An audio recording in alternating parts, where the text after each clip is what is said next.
And so now I'd like to introduce our next speaker. It's Rockwell Clancy. He is joining us from the US. So thank you very much for attending this meeting at an inconvenient time for you. And Rockwell has a background in technology ethics and moral philosophy and Chinese philosophy. And he's interested in how culture and education influence moral judgments. So thank you very much, Rockwell. I see you're preparing your slide. Fantastic. We see them. The floor is yours. Sorry, can you hear me okay? Yes, very well. Okay, awesome. So thanks so much for the organizers and for inviting me to be here. Again, I'm sorry I couldn't be there in person. I'm back in the United States right now. I moved to Washington, D.C. a couple weeks ago, so I don't have a desk yet. You can see all the junk in the back of me, so I'm standing up for this. Normally, if I were in person, what I would ask people to do is just to stand up and take a break, to stand up and take a stretch. I read a couple of years ago that human beings can only pay attention well for about 20 minutes at a time. And so normally when I teach, after about 20 minutes, I have my students get up and kind of stretch and move around. So if you want to do that now, that would be awesome. If not, that's totally okay too. So the title of my talk today is Towards a Culturally Responsive, Psychologically Realist Approach to Global AI Ethics. So I'll talk about what it means to be culturally responsive. I'll talk about what it means to be psychologically realist. And then I'll talk about how those two relate to each other in a global approach to engineer or to global AI ethics. My name is Rockwell Clancy. Everyone calls me Rocky. Some context. My background is all in philosophy. I'm currently, though, a research scientist in engineering education at Virginia Tech. Today, I would consider myself a quantitative social scientist more than a philosopher. And so that certainly influences, my thinking about this talk and how it relates to other issues that were just discussed. So I think there's a lot of overlap on this. I'm giving the presentation myself, but I kind of have two research partners who are super involved in this. So the first is Chin Ju. He's an associate professor in engineering education at Virginia Tech also. And then Subho Majumdar, who is a data scientist working in industry. Okay. My presentation is going to be divided up into four main parts. So first, what is AI ethics? So I'm going to give a kind of broad definition just to make sure we're all on the same page. And then because I think confusions within this definition are problematic for global approach to AI ethics. Second, what are the challenges to AI ethics in cross-cultural contexts? Third, what should and shouldn't we do in response to these challenges? And then finally, I'll give a kind of summary. My presentation will be probably pretty short, so but I'm happy to come back and flush out claims I'm making here. Okay, so first, what is AI ethics?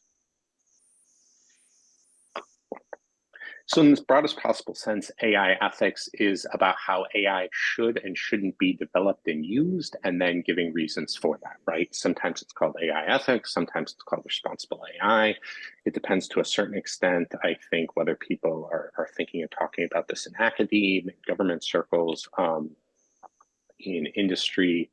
And within that, there are at least two components. So there's a normative component to it and an empirical component to it.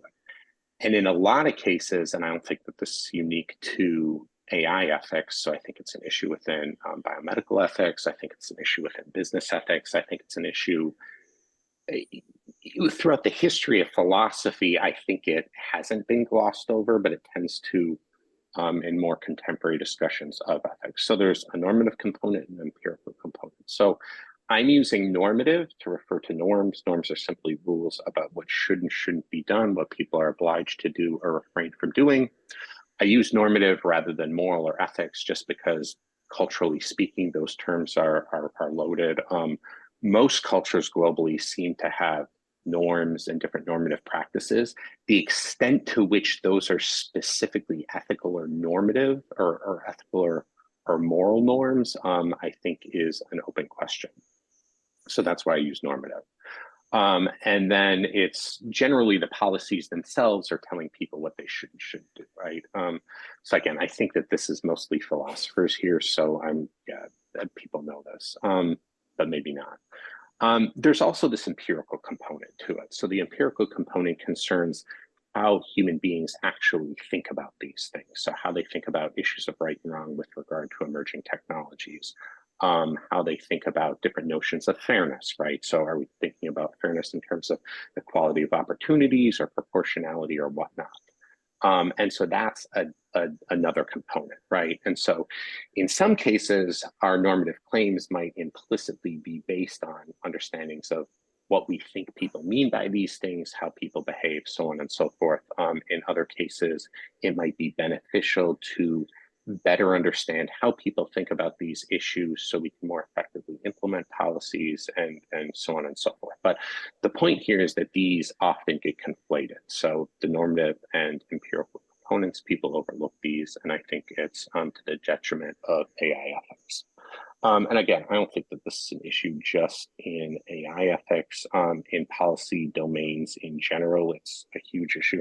I came across this book a couple of years ago, so it's written by people in political science and international relations, and they go through some of the kind of horrific consequences of international foreign policy where there's a neglect to consider the people on the ground affected by this, or there's a neglect of thinking about how the people who are responsible for implementing these policies actually think about these policies, and so on and so forth. And so I just see AI ethics heading down the same direction or the same path.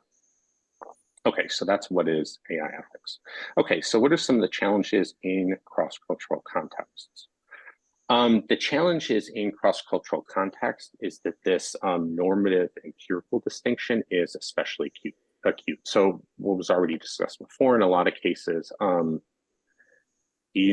values can be influenced by different cultures, by different religious traditions, so on and so forth. And so culture can affect normative understandings that we use to bear on AI ethics. So that's the first thing. Also, the way that people tend to think about these things in general, how they're affected by education, how they're affected by their communities, how they behave, those can be culturally variable also. So policies that might work really well in a place like the United States might not work as well in China. Policies that work really well in France might not work in Brazil, so on and so forth. Okay. The kind of second big problem with this is most of these so a lot of AI technologies and then the policies themselves that are being developed to respond to the ethical dimensions of these technologies come from weird cultures. So weird cultures is an acronym that comes from work of social scientists and anthropologists working at University of British Columbia, Joseph Henrich, Steve Heine, and then also Aaron Noor and Zion. So back in 2010, they did this big kind of meta-analysis, meta-study of psychological and social scientific findings. And one of the things they find is that most psychological studies are carried out with samples from weird cultures. What's that stand for?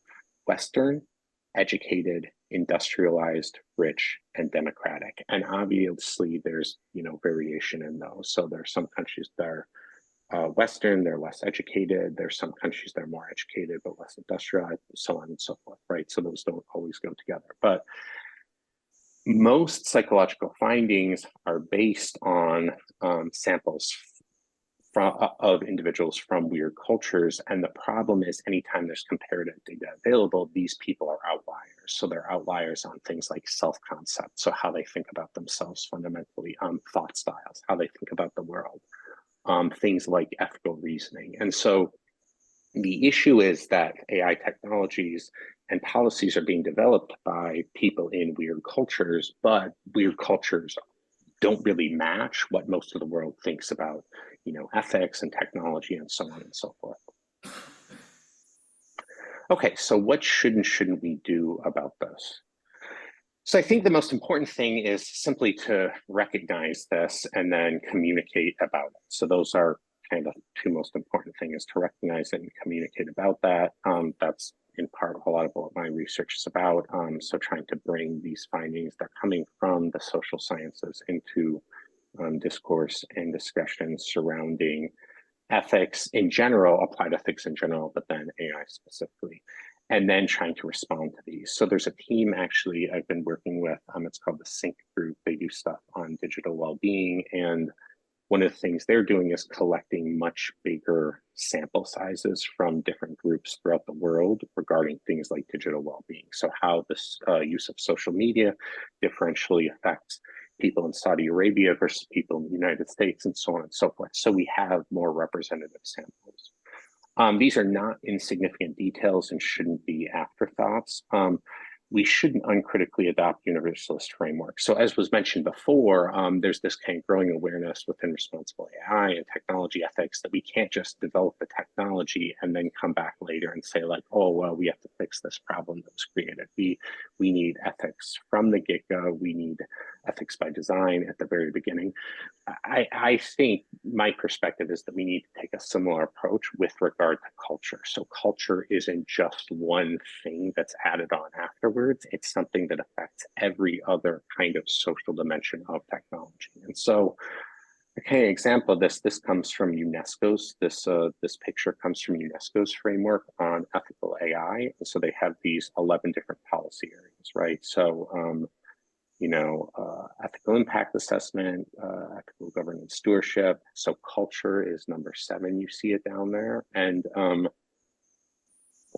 that's good. So recognizing the kind of cultural implications or dimensions of the use of AI. The issue with that, though, is culture is treated is one of a whole bunch of different areas. But culture, for instance, affects how education is carried out and the ideals of research, for instance. So the way that historically the United States has thought about and funded research is very different from the way that China has done it, right? Health and social well-being. So conceptions of what it is to be healthy and what it is to live well, those are culturally dependent, right? And so we can't just, come up with some type of framework for, think about this and that and the other thing, and then culture is another thing. We need to think about the way that culture affects all of those things from the get-go. Okay, so kind of overview of what I talked about today. So what is AI ethics in the broadest possible sense? AI ethics is about how AI technology should and shouldn't be developed and used.